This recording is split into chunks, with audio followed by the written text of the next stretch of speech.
विद्यार्थी मित्रांनो, मागच्या तासाला आपण आकाशवाणीवर भाषण करताना ते भाषण कसे असावे याविषयीची माहिती जाणून घेतली. आकाशवाणीसाठी भाषण लेखन करताना व भाषण सादर करताना विशिष्ट तंत्राचा अवलंब करावा लागतो.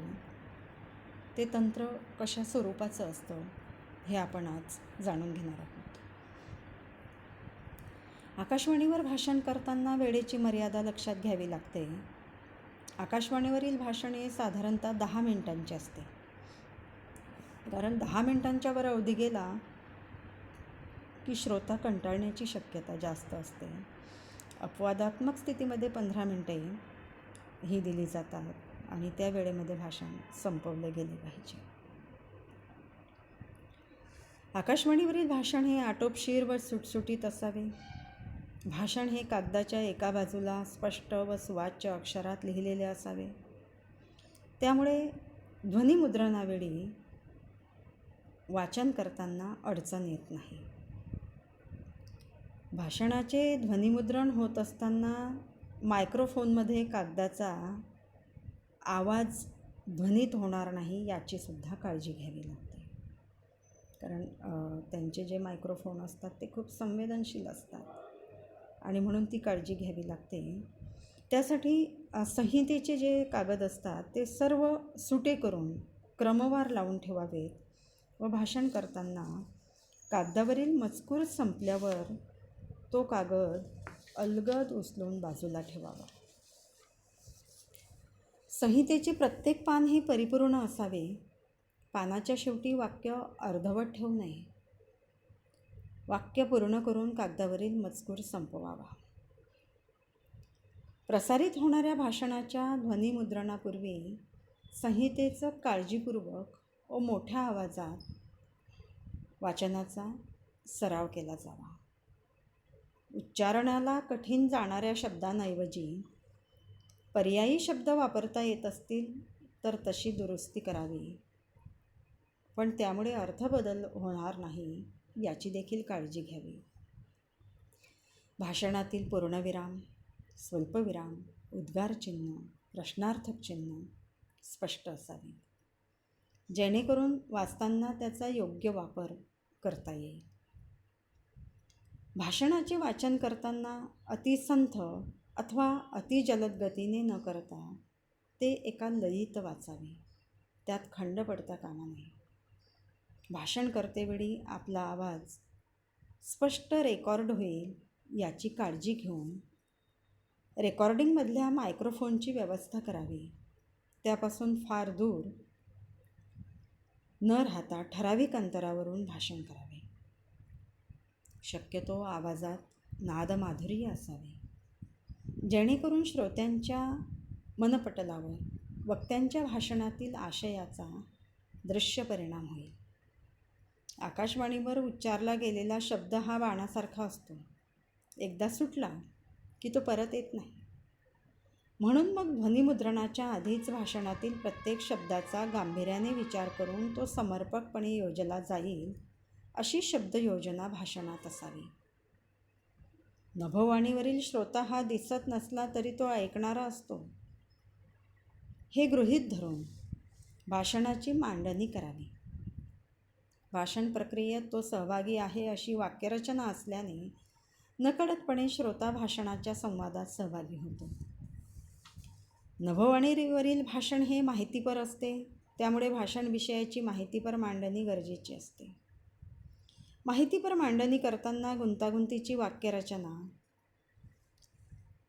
विद्वत्ताप्रचूर जड शब्दप्रयोगाचा वापर करू नये. यामुळे भाषण हे नीरस व रटाळ होऊ शकतं. थोडक्यात काय तर नभोवाणीवरील भाषण हे एक कौशल्य आहे. हे कौशल्य सहज हस्तगत करता येत नाही. यात मुख्यत्वे भाषिक निवेदन, शब्द निवड आणि अभिव्यक्त होण्याची पद्धत या सर्वांवर प्रभुत्व असणे गरजेचे आहे. तटस्थ राहून निवेदन करण्याची क्षमता ही सहजासहजी प्राप्त होत नाही. त्यासाठी संवादाचा सराव आवश्यक असतो आणि नभोवाणीवरील भाषणात पारंगत व्हायचे असेल तर ह्या तंत्र आत्मसात करणे गरजेचे असते. आपण बघितले की नभोवाणीसाठी लेखन करताना जे नभोवाणीवर भाषण लेखन केलं जातं तर ते कशा स्वरूपाचं असावं, त्याचं तंत्र कुठलं असावं, त्याची रचना कशी असावी, त्यासाठी कुठल्या भाषेचा वापर करावा हे आपण बघितलं. आता आपण बघूया श्रुतिका लेखन जे नभोवाणीसाठी केलं जातं तर त्याचे स्वरूप आणि तंत्र काय आहे. श्रुतिका हा आकाशवाणीवरून प्रसारित होणारा एक लोकप्रिय कार्यक्रम असतो. श्रोत्यांचे मनोरंजन व्हावे या हेतूने श्रुतिकांचे प्रसारण केले जाते. श्रुतिका म्हणजे लघुनाट्य.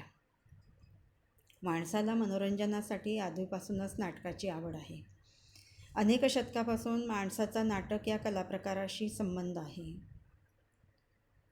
मानवी विकासाबरोबर नाटक या कलाप्रकाराचाही विकास झालेला आपल्याला दिसतो आणि नाटक हा दृकश्राव्य कलाप्रकार आहे.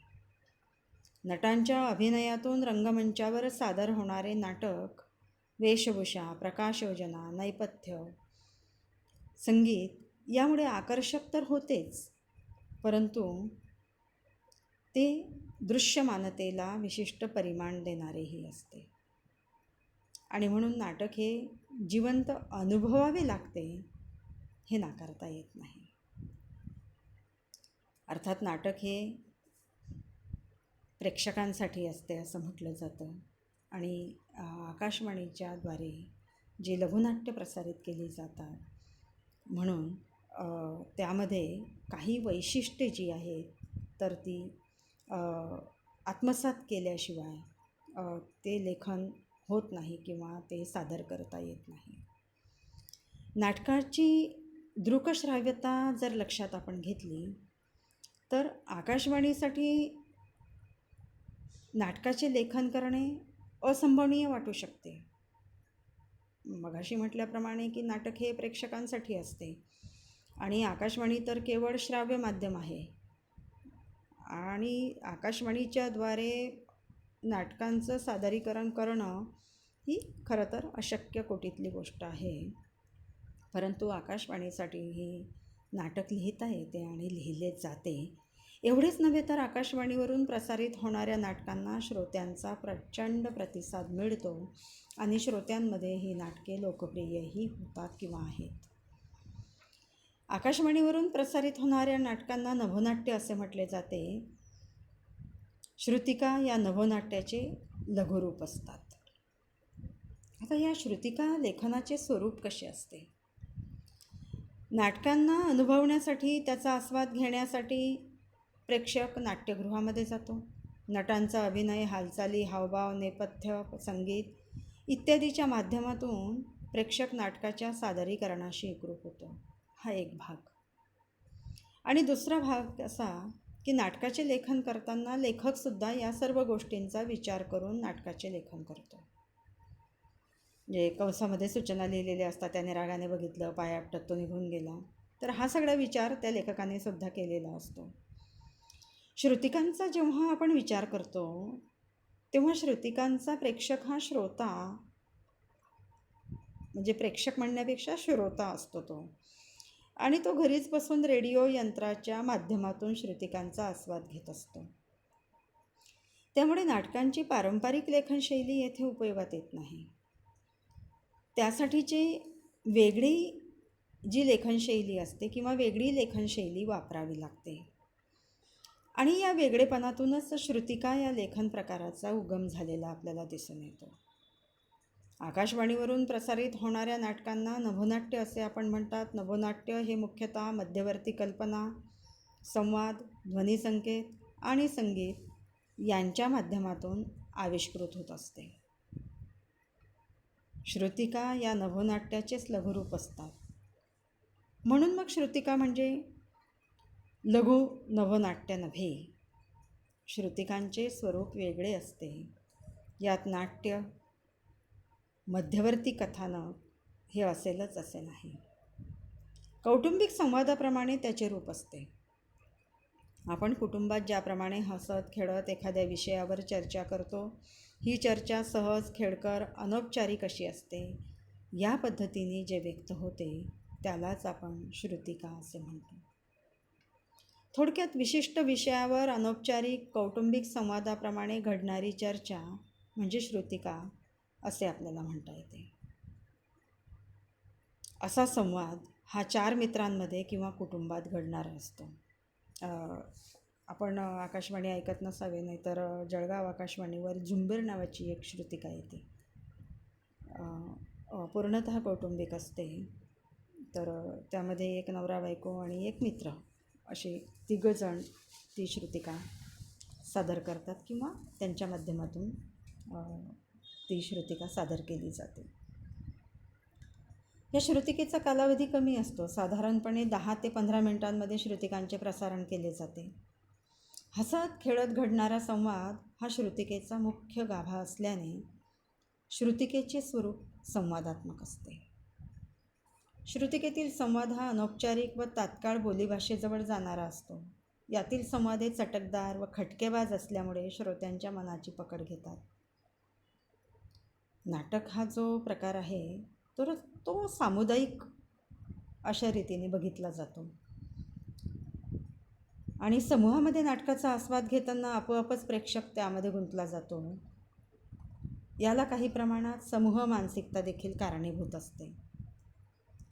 परंतु श्रुतिकांचा प्रेक्षक हा घरी बसून कुटुंबासोबत, तर कधी मित्रांसोबत गटाने, तर कधी एकटाच आस्वाद घेत असतो. या प्रत्येक वेळी त्याची मनस्थिती ठीक असेलच असे नाही. याचा अर्थ असा की श्रुतिकांचा श्रोता हा विखुरलेला असतो आणि श्रुतिका ऐकण्याची मनस्थिती तो घेऊन बसलेला आहे हे ठामपणे सांगता येत नाही. आणि म्हणून मग श्रुतिकांची रचनाच अशी करावी लागते की ज्यामुळे श्रोता श्रुतिका श्रवणासाठी उद्युक्त होईल. यासाठी श्रुतिकेच्या प्रारंभापासूनच श्रोत्यांचे अवधान केंद्रित करावे लागते. तशा प्रकारचे संवाद त्यामध्ये लिहिलेले असतात, जेणेकरून श्रोत्यांचं लक्ष त्या संवादाकडे जाईल. अर्थात श्रुतिकांना विषयाचे बंधन नसते.